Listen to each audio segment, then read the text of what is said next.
या सगळ्यामध्ये कसारा ते कल्याण दरम्यान रेल्वेची वाहतूक सुद्धा विस्कळीत झाली आहे, तर काही लोकल रद्द करण्यात आलेले आहेत। अनेक ठिकाणी मेल आणि लोकल आहेत त्याच ठिकाणी थांबवण्यात आले आहेत आणि मध्य रेल्वेच्या वाशिम आडगाव दरम्यान पावसाच्या पाण्यामुळे ट्रॅक देखील खचलाय। वाशिंद रेल्वे स्थानकाजवळ विदर्भ एक्सप्रेस सध्या थांबवण्यात आली आहे। दुपारी 12:30 वाजताची ही दृश्य आहेत। वाशिंद जवळ विदर्भ एक्सप्रेस गेल्या 5 तासांपासून थांबवण्यात आली आहे आणि काही एक्सप्रेस गाड्या आणि काही लोकल मुंबईच्या दिशेने जाणारी विशेष करून वाहतूक ही ठप्प झालेली आहे। कसारा ते कल्याण दरम्यान रेल्वेची वाहतूक विस्कळीत झाली आहे, तर काही लोकल देखील रद्द झाले आहेत। अनेक ठिकाणी मेल आणि लोकल आहेत त्याच ठिकाणी थांबवण्यात आले आहेत। मध्य रेल्वेच्या वाशिम आडगाव दरम्यान पावसाच्या पाण्यामुळे ट्रॅक खचलाय आणि वाशिंद रेल्वे स्थानकाजवळ विदर्भ एक्सप्रेस गेल्या 5 तासांपासून थांबवण्यात आली आहे।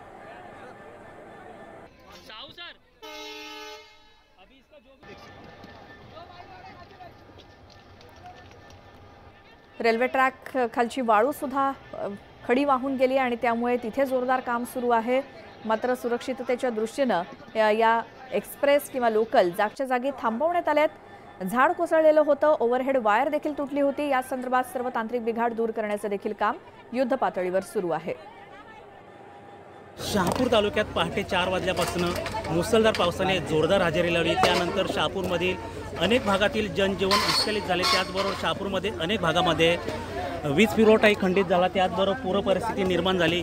त्याचाच फटका येथील जी मुंबईची लाईफलाईन समजली जाणारी मध्य रेल्वेला मोठ्या प्रमाणात या पूर परिस्थितीचा फटका बसलेला आणि पावसाचा। त्याचबरोबर आपण समोरची दृश्य पाहतात की पहाटे 6 वाजल्यापासून येथील जो आपण समोरचा खंबा पाहतात की येथील जो एक खांब होता तो नदीपात्राच बाजूला असलेले नदीपात्र येथे ढसरल्यानं तो खंबा खाली पडला आणि त्यानंतर वर असणारी ओव्हरहेड वायर ही तुटल्यानंतर येथून एक मेल पास झाली। मात्र येथील सतर्क असलेले जे कर्मचारी आहेत रेल्वेचे त्यांच्या निदर्शनास आल्यानंतर त्यांनी त्वरित ही या गाड्या थांबवल्या। सिग्नल दिलं, रेड सिग्नल दिल्यानंतर गाडी थांबवण्यात आली। त्याचबरोबर येथील जे रेल्वे प्रशासनाकडून पुरेपूर येथील प्रयत्न चालू आहेत। मात्र समोर आपण पाहतात की विदर्भ एक्सप्रेस पहाटे 6 वाजता थांबवण्यात आली। साधारण 5.5 ते 6 तासाचा अवधी झाला। मात्र दोन्ही बाजूच्या ज्या रेल्वेच्या लाईन आहेत त्या थांबवण्यात आलेल्या आहेत आणि आपण समोर पाहतात की या मुसळधार मैंने पुलिस के साथ बात की है, मेरी बातचीत हुई है। इसमें कोई भी हो उसको एक नज़रिए से देखा जाएगा, किसी को भी बख्शा नहीं जाएगा। कानूनी कार्रवाई जो है वो सख्त की जाएगी नियम के अनुसार।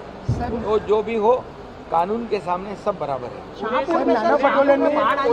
नाना पटोलेंनी पंतप्रधानांना भ्रष्टाचाराचा सरदार असं म्हटलेलं आहे, यावर खरं म्हणजे काँग्रेसला हे म्हणण्याचा अधिकारच नाही। जसं आपण म्हणतो सोच हुए खाके चली बिल्ली हजको, अशा प्रकारचं काँग्रेसच्या काळामध्ये किती घोटाळे झाले।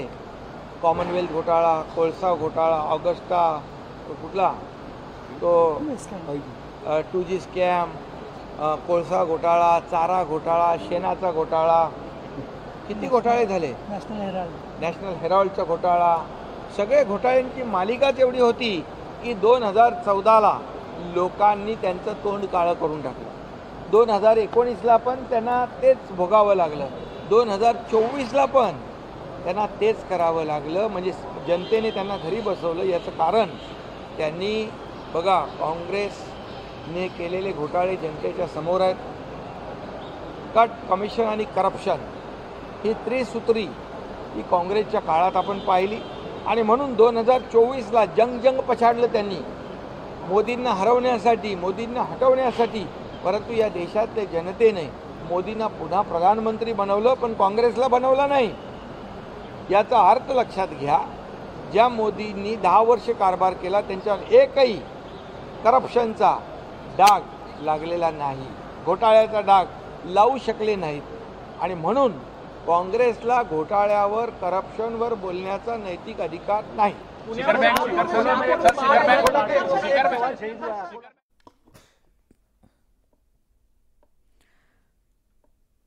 तर काँग्रेसच्या टीकेवरती प्रत्युत्तर देत होते मुख्यमंत्री एकनाथ शिंदे।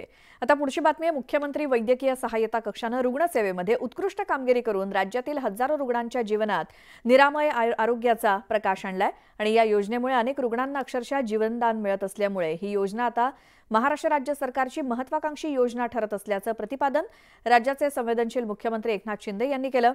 गोरगरीब गरजू रुग्णांना दुर्धर आणि महागड्या शस्त्रक्रियांसाठी मुख्यमंत्री वैद्यकीय सहायता कक्षातून थेट अर्थसहाय्य केलं जातंय आणि या योजनेमुळे रुग्णांचे प्राण वाचत असल्यामुळे मुख्यमंत्री कार्यालयात आलेला एकही रुग्ण हा मदतीविना वंचित राहता कामा नये याची दक्षता घेण्याचे आदेश मुख्यमंत्र्यांनी दिलेत.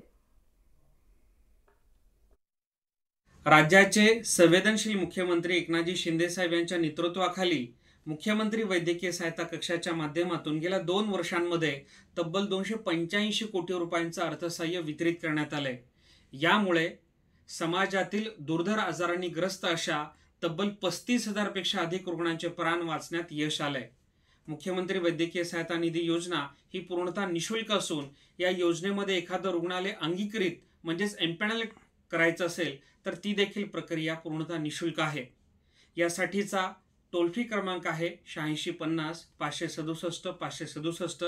या क्रमांकावर जर आपण कॉल केला तर मुख्यमंत्री वैद्यकीय सहायता निधी योजनेचा अर्ज तुम्हाला मोबाईलवरच प्राप्त होतो आणि त्यावर असलेल्या ईमेल आयडीवर सर्व योग्य कागदपत्रांसहित आम्हाला जर आपण अर्ज केला तर ऑनलाईन पद्धतीने हे अर्थसहाय्य संबंधित रुग्ण ज्या रुग्णालयामध्ये ॲडमिट आहे त्या रुग्णालयाच्या खात्यावर वर्ग करण्यात येतं. ही योजना संपूर्णतः निशुल्क असल्यामुळे रुग्णांनी किंवा रुग्णांच्या नातेवाईकांनी थेट अर्ज करावा. कुठलाही खाजगी व्यक्ती, संस्था किंवा मध्यस्थांच्याद्वारे अर्ज करू नये. यासाठी कुठलीही आर्थिक देवाणघेवाण करू नये ही नम्र विनंती देखील आम्ही या निमित्तानं करत आहोत.